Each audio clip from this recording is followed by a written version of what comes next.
Anyway, I'm going to do a routine now. The ones of you who have heard it before may enjoy hearing it again.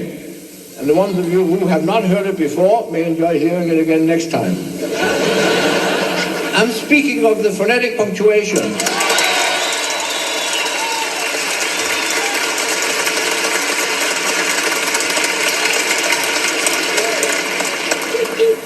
Well, I must compliment you on your endurance.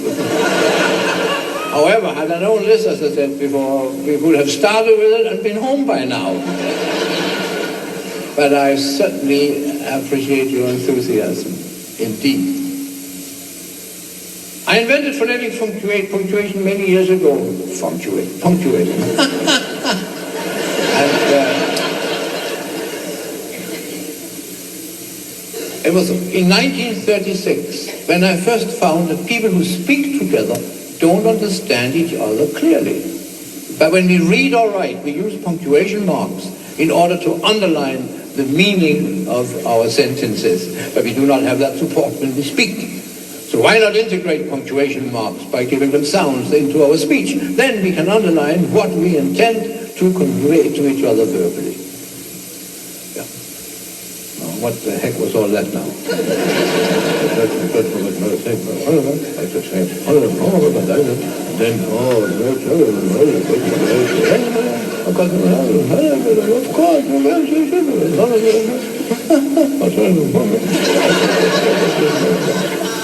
That was right. I'll teach you how to use the system.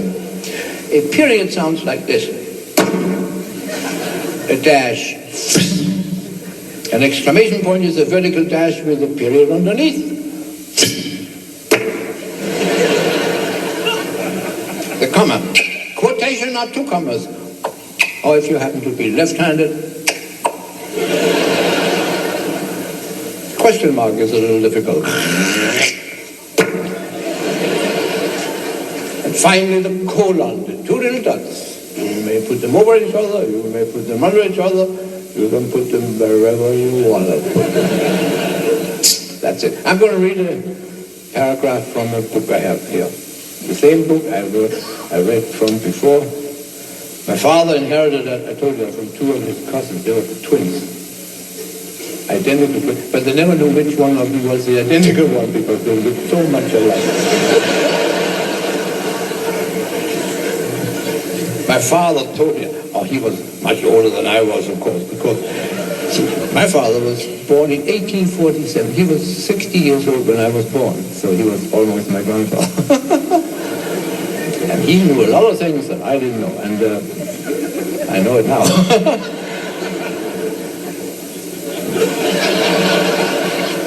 I wanted to show you a little thing.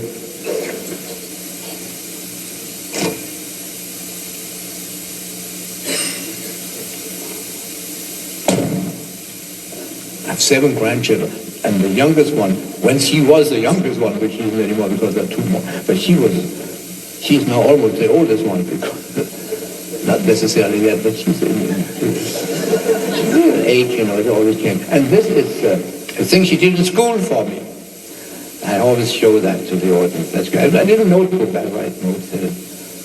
Cute, from the school. It cost me $8,000.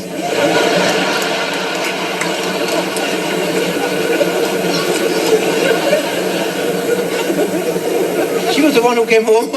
She was the one who came home from a beach party. She was this big. And she could hardly walk. And I said, were there many children there? Oh, yes, she said, many boys and girls. I said, well, there more boys or more girls? And she said, she couldn't tell that because none of them had any clothes on.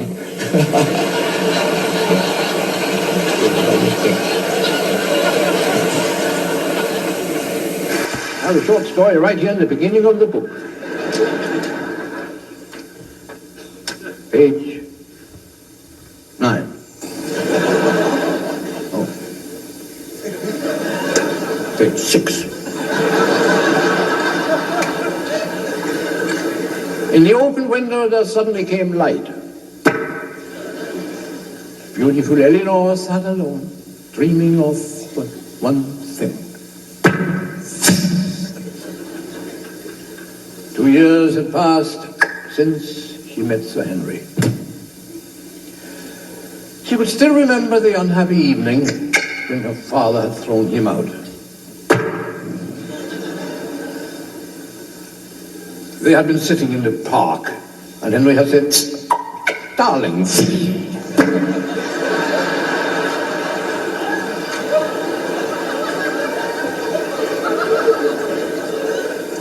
"Is this the first time you have loved?"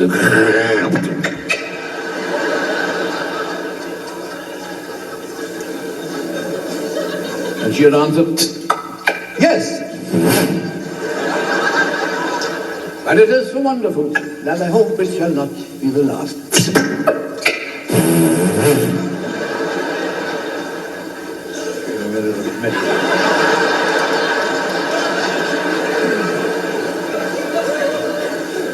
Suddenly she heard a well-known sound. It was he. In 2 strides he was near her, embraced, kissed, and caressed her. "Henry!"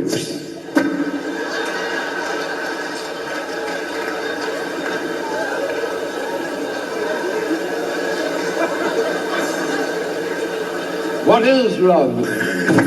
she asked. He answered, "Well, I couldn't live without."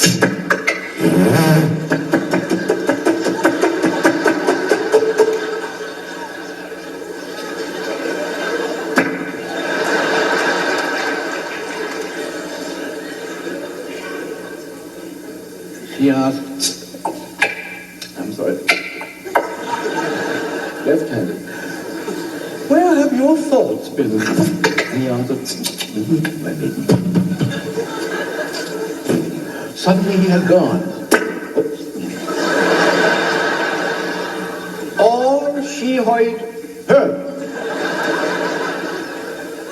heard was the well-known sound of his departing horse.